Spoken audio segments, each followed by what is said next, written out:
Zero to Professional English Course, a creation of Habib Riaz.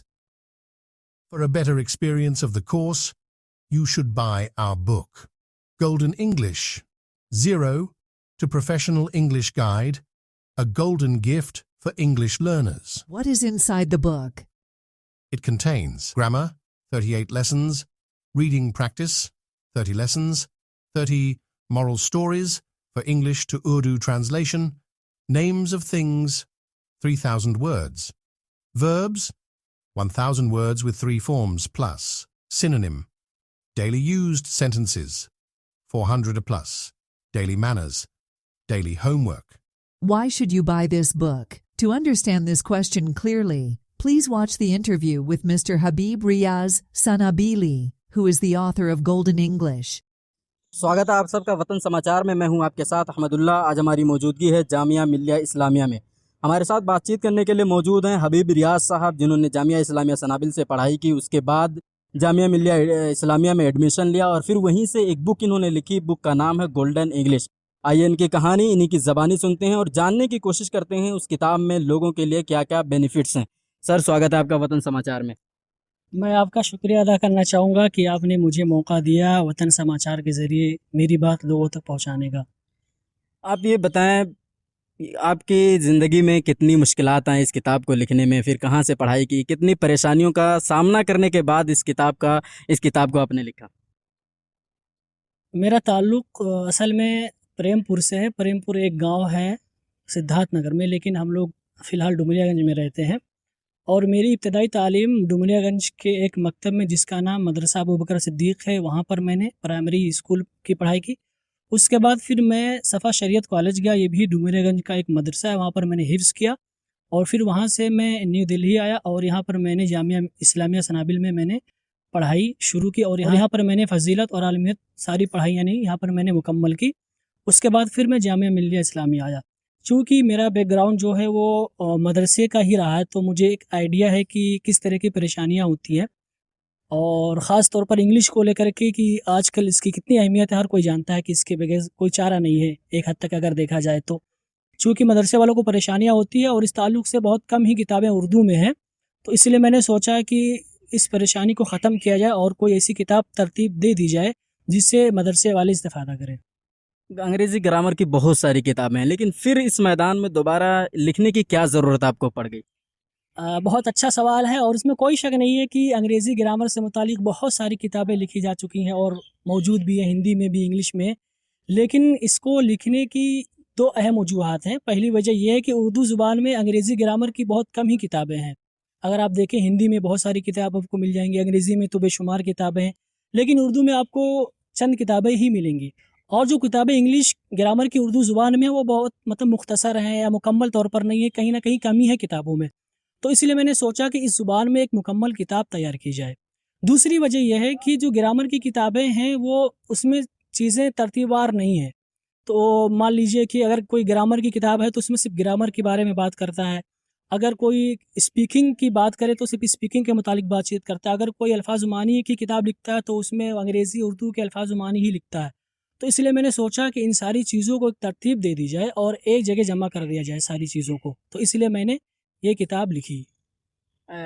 ऐसी आपकी किताब में क्या ऐसी ख़ुसूसियात हैं जो दीगर किताबों में नहीं है? देखिए, हर किताब की अपनी ख़ुसूसियत होती है और हर मुअल्लिफ़ या हर राइटर ये चाहता है कि अपनी किताब को नफ़ा बख्श बनाए लोगों के लिए। तो हर किताब की अपनी ख़ुसूसियत है, लेकिन मेरी किताब की 3 बड़ी अहम ख़ुसूसियात हैं।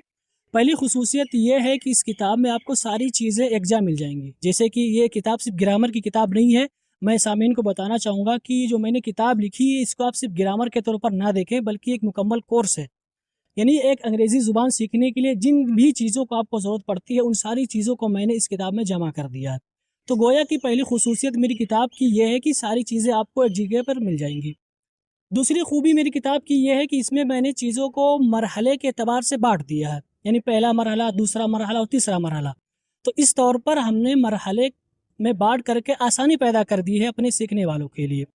तीसरी बड़ी खूबी मेरी किताब की यह है कि हर मरहले में मैंने मरहले यानी सीखने वाले का लिहाज किया है और मैंने जैसे मिसाल के तौर पर पहला मरहला है तो पहले मरहले में मैंने वही चीज़ ज़िक्र की है जिनकी ज़रूरत एक तालिब इल्म को पड़ती है। मिसाल के तौर पर अगर मैं आपको मिसाल दूँ कि पार्ट्स ऑफ स्पीच है। पार्ट्स ऑफ स्पीच के अगर बारे में अगर हम बात करें तो एक लंबी बहस है, एक बहुत मुश्किल बहस भी है काफ़ी हद तक।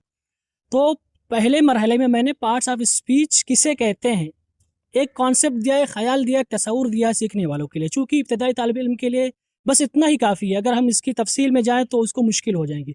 तो इसलिए मैंने मरहले का लिहाज करते हुए पहले मरहले में मैंने सिर्फ एक कॉन्सेप्ट दिया है, उसके बाद दूसरे मरहले में मैंने इसकी पूरी तफसील बयान की, इसकी कितनी किस्में हैं, इसको किस माने में लिया जाए, इसको कैसे इस्तेमाल करें, कौन सा लफ्ज़ क्या कहलाता है, ये सारी चीज़ें मैंने ज़िक्र की है। और अगर आप देखेंगे दीगर किताबों में तो सारी चीज़ें तरतीबवार नहीं हैं। तो ये सारी खसूसियात हैं मेरी किताबों की, जिससे इंशाल्लाह सीखने वाले को आसानी होगी सीखने में, वो चीज़ों को तरतीबवार सीखेगा।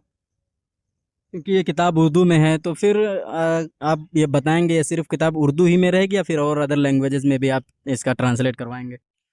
चूँकि ये अभी पहला मर्तबा है कि मैंने किताब लिखी है और अभी इब्तदाई मरहले में है, यानी अभी इसको मैंने लॉन्च किया है या इसका इजरा किया है। और पहले देखेंगे कि क्या फ़ीडबैक आ रहा है सीखने वालों का। अगर किताब मुफीद हुई तो इंशाल्लाह इसका हम ख़ास तौर पर अरबी में और हिंदी में भी तर्जुमा मैं कराऊंगा या करूंगा ख़ुद से ही। और अगर देखा जाए तो अरबी में इसकी असल ज़रूरत है, चूँकि मैं सऊदी अरबी में भी पढ़ा हूँ, तो वहाँ पर मैंने देखा है कि अंग्रेज़ी को लेकर के वो लोग काफ़ी मेहनत कर रहे हैं और मुझे लगता है कि उनको ज़रूरत है। तो अगर यहाँ पर ये किताब मुफीद होती है लोगों के लिए तो इंशाल्लाह मैं सबसे पहले अरबी में इसका तर्जुमा करूँगा और इसको अरबी में लाऊंगा, उसके बाद फिर इंशाल्लाह हिंदी में भी इसका हम तर्जुमा करेंगे। क्योंकि लास्ट क्वेश्चन ये है, अगर आप आंसर देना चाहें तो दे सकते हैं वरना कल्पना के ब्रैकेट में डाल सकते हैं कि आप जिस डिपार्टमेंट से पढ़ रहे हैं, आपने जामिया मिल्लिया इस्लामिया में एडमिशन के बाद ही आपने ये किताब लिखी, तो आने वाला जो अपकमिंग जो स्टूडेंट है उसको कोई सलाह देना चाहेंगे, कोई मशवरा देना चाहेंगे ऐसे जामिया मिल्लिया में एडमिशन लें, फिर मेहनत करें, फिर ऐसी किताबें और लोग भी लिखें, कुछ कहना चाहेंगे आप?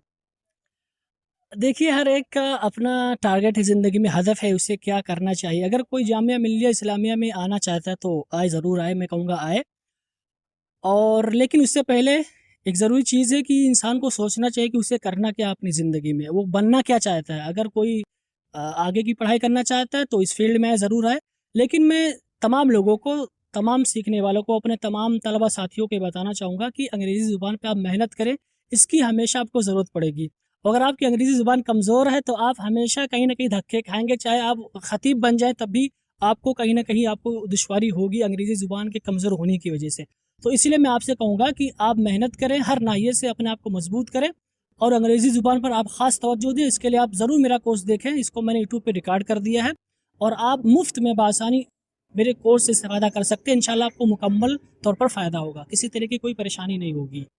आपकी किताब की चर्चा मैंने बैरूनी मुल्क में भी सुनी है, तो आप इसको किस नज़रिए से देखते हैं?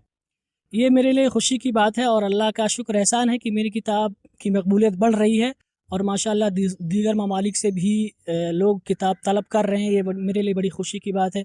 जैसा कि मैंने 2 किताबें अपनी कनाडा में भी भेजी हैं, अगर वहाँ पे मेरी किताब को मकबूलियत हासिल होती तो इंशाल्लाह अंग्रेज़ी में भी उसको हम करने की कोशिश करेंगे। इस किताब को आपने किन लोगों को टारगेट करके ये किताब लिखी या किन लोगों को फ़ायदेमंद होने वाली है ये किताब? देखिए, मेरी इस किताब से जहाँ तक मेरा ख़्याल है 4 तरह के लोगों को फ़ायदा होगा।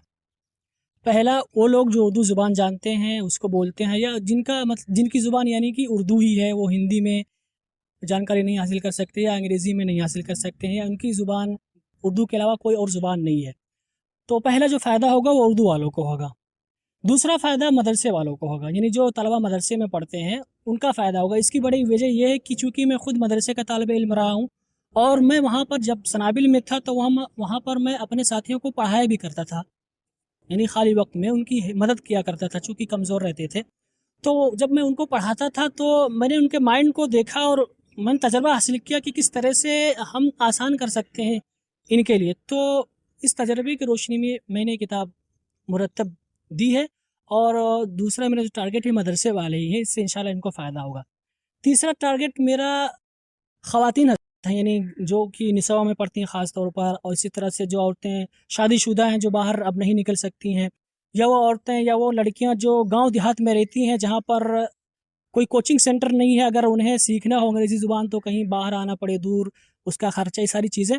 तो तीसरा मेरा टारगेट ये ख़वातीन है, इनसे इंशाल्लाह इनको फ़ायदा होगा, यानी घर पर बैठ करके वो आसानी के साथ यूट्यूब के ज़रिए मेरी किताब ख़रीद करके और यूट्यूब के ज़रिए वो आसानी से मेरा पूरा कोर्स देख लेंगे और इंशाल्लाह उनको फ़ायदा होगा।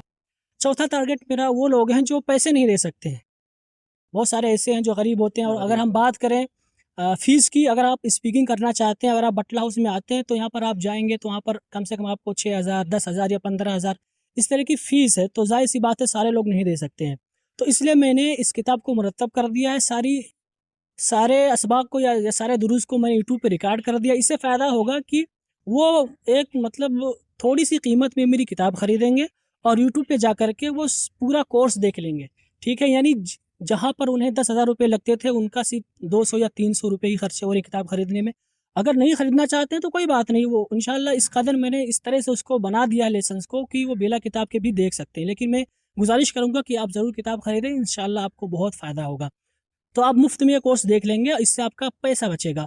और आगे चल कर के हम आपको सिर्फ स्पीकिंग कराएंगे, चूँकि मेरा टारगेट है कि स्पीकिंग भी कराया जाए।